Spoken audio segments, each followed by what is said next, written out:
Good morning all student. कक्षा 9th विषय विज्ञान लेसन नंबर 6 परमाणु की संरचना में भाग 7 में हम नील्स बोर की परिकल्पना के बारे में पढ़ेंगे।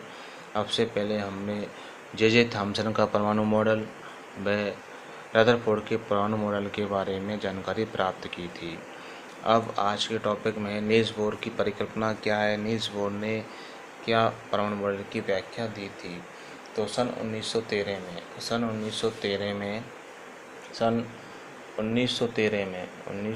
में हाइड्रोजन परमाणु 1913 में हाइड्रोजन परमाणु सन 1913 में हाइड्रोजन परमाणु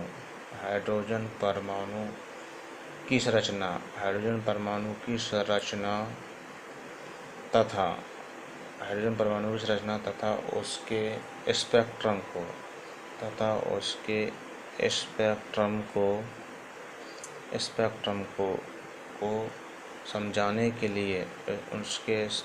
को समझाने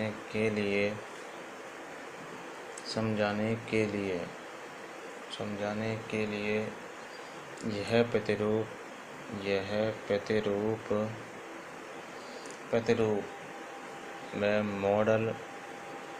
प्रतिरूप में मॉडल दिया गया। मतलब 1913 में हाइड्रोजन परमाणु की संरचना तथा उसके स्पेक्ट्रम को समझाने के लिए यह प्रतिरूप दिया गया। मतलब हाइड्रोजन परमाणु की संरचना व उसके स्पेक्ट्रम को समझाने के लिए प्रतिरूप दिया गया, जो कि निम्न परिकल्पनाओं पर आधारित था। जो कि निम्न परिकल्पनाओं पर आधारित था।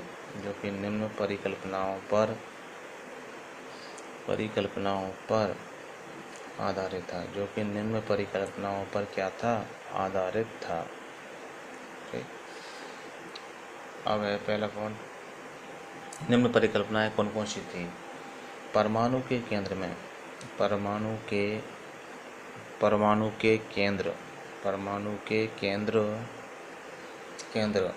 में नाभिक होता है। तो परमाणु के केंद्र में क्या होता है? नाभिक होता है। परमाणु के केंद्र में नाभिक होता है, जिसमें धनावेशित कण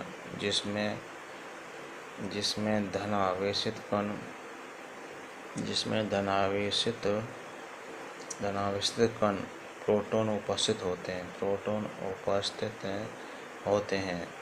तो नील्स बोर ने कहा कि परमाणु के केंद्र में क्या होता है? नाभिक उपस्थित होता है, जिसके केंद्र में धनावेशित कण प्रोटॉन उपस्थित होते हैं। दूसरा है इलेक्ट्रॉन नाभिक के चारों ओर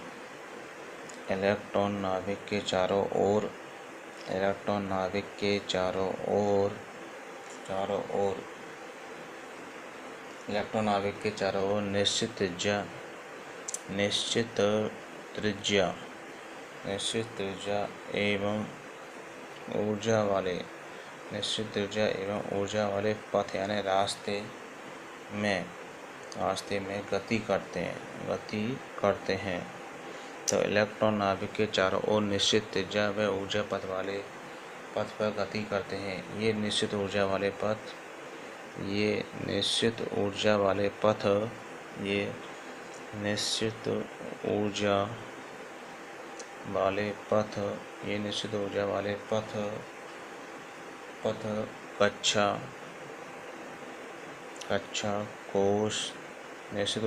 पथ कक्षा कोश या ऊर्जा स्तर कहलाते हैं। तो इलेक्ट्रॉन नाभिक के चारों निश्चित त्रिज्या व ऊर्जा वाले पथ में क्या इलेक्ट्रॉन गति करते हैं। ये निश्चित ऊर्जा वाले पथ कक्षा कोश व ऊर्जा स्तर कहलाते हैं। ये कक्षाएं तीसरा है, ये कक्षाएं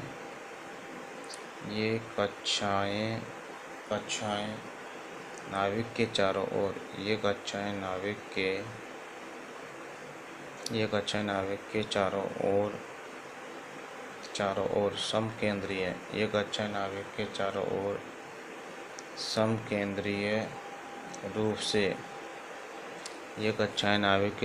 समकेंद्रीय रूप से से उपस्थित होती हैं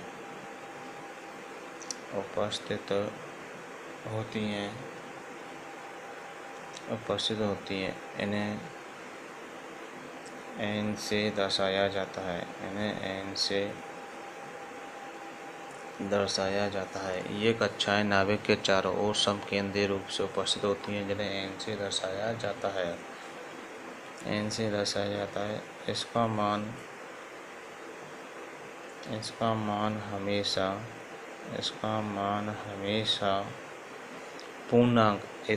हमेशा पूर्णांक जैसे 1, 2, 3, 4 आदि द्वारा होता है। इन्हें क्रम से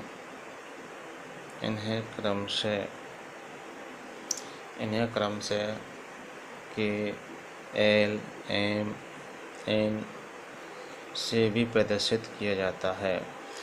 मतलब यह है कि इसमें तीसरे टॉपिक में, तीसरे पॉइंट्स में ये कक्षाएं नाभिक के चारों समकेंद्रीय रूप से उपस्थित होती हैं। ये कक्षाएं नाभिक में क्या, केंद्र में क्या उपस्थित होती हैं। नाभिक के चारों लगातार ऊर्जा केंद्र में उपस्थित होती है। मतलब ये कक्षा होती है जो नाभिक के चारों ओर निश्चित दूरी पर क्या होती है, समकेंद्रीय रूप से उपस्थित होती हैं, जिन्हें n से द्वारा दर्शाया गया है। ये कक्षाएं हमेशा पूर्णांक में जैसे 1, 2, 3, 4 राशि में होती हैं। इन्हें KLMN द्वारा इनको दर्शाया जाता है। जैसे कि आपका ये परमाणु का क्या हुआ, ये परमाणु का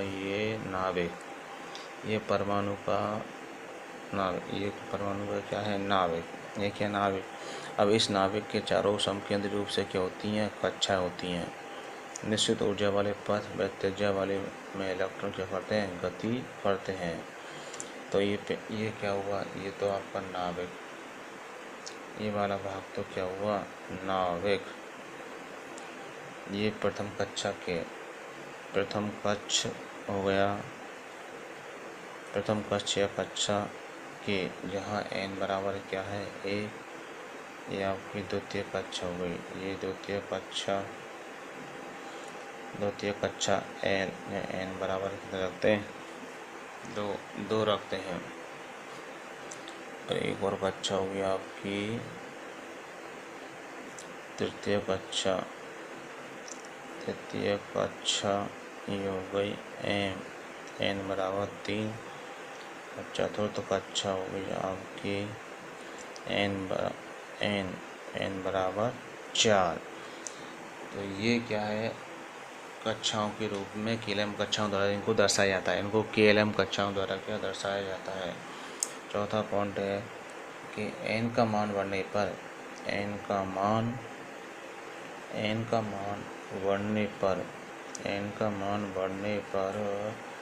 कक्षाएं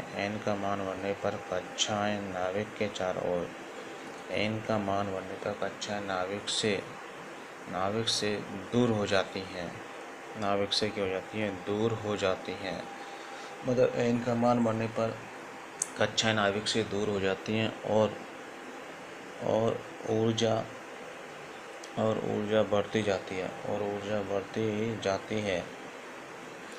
n बराबर 1 मतलब या K कक्षा की ऊर्जा सबसे कम होती है। K कक्षा की ऊर्जा सबसे कम होती है। K कक्षा की ऊर्जा क्या होती है, सबसे कम होती है। मतलब n का मान बढ़ने पर नाभिक से ये दूर हो जाते हैं। n का मान जैसे n का मान लगातार कक्षाएं बढ़ेंगी तो ये कक्षाएं नाभिक से दूर हो जाएंगी और ऊर्जा क्या उनकी बढ़ती जाती है। K कक्षा की ऊर्जा सबसे कम होती है। K कक्षा की ऊर्जा क्या सबसे कम होती है। अब पांचवा पॉइंट है आपका, इन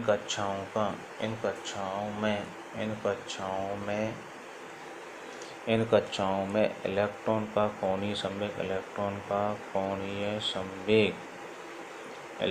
कोणीय संवेग मतलब MVR बराबर NH/2π होता है। मतलब इलेक्ट्रॉन का जो कोणीय संवेग होगा वह MVR बराबर NH/2π होता है। यहाँ m क्या है, m इलेक्ट्रॉन का क्या है, द्रव्यमान। m क्या है, इलेक्ट्रॉन का द्रव्यमान। किधर इसको द्वारा व्यक्त करते हैं, एच क्या है? प्लांक स्थिरांक। एच को प्लांक स्थिरांक कहा जाता है। एच को प्लांक स्थिरांक कहते हैं। द एम इलेक्ट्रॉन का द्रव्यमान। एच क्या है? प्लांक स्थिरांक। बी है इलेक्ट्रॉन का वेग। बी को इलेक्ट्रॉन का वेग कहते हैं। बी इलेक्ट्रॉन का वेग। आर क्या है? कक्षा की त्रिज्या। आर क्या है? कक्षा की त्रिज्या। और कक्षा की त्रिज्या है। तो इन कक्षाओं में इलेक्ट्रॉन का जो कोणीय संवेग होता है वह NH/2π होता है। NH/2π होता है। एम का इलेक्ट्रॉन द्रव्यमान, बी का इलेक्ट्रॉन का वेग, एच प्लांक स्थिरांक, आर क्या है? कक्षा। अर्थात इलेक्ट्रॉन केवल उन्हीं कक्षाओं में गति करते हैं जिनका कोणीय संवेग NH/2π के बराबर होता है। मतलब इलेक्ट्रॉन उन्हीं कक्षाओं में क्या गति करते हैं जिनका संवेग NH क्या होता है? 2π होता है। मतलब इलेक्ट्रॉन उन्हीं कक्षाओं में क्या करेंगे? गति करेंगे जिनका कोणीय संवेग क्या होगा? NH/2π होता है। छठा है बोर के अनुसार। नील्स बोर के अनुसार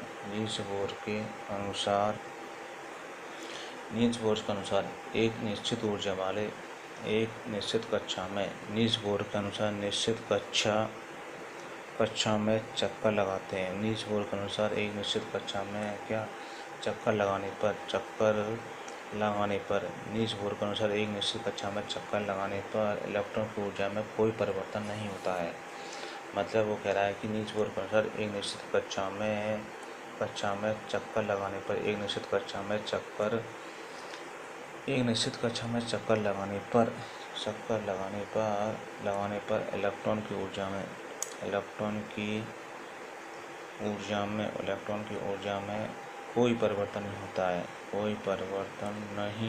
की ऊर्जा में कोई परिवर्तन नहीं होता है।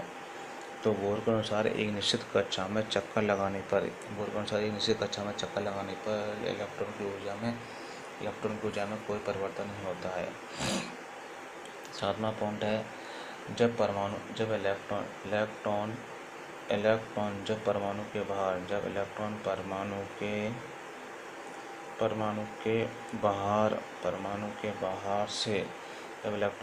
के बाहर से किसी प्रकार की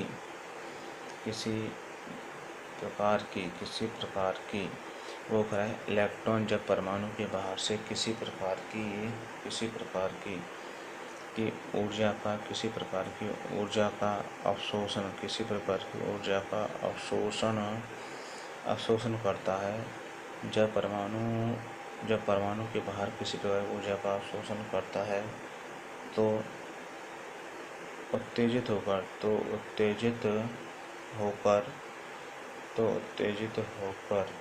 उच्च ऊर्जा में चला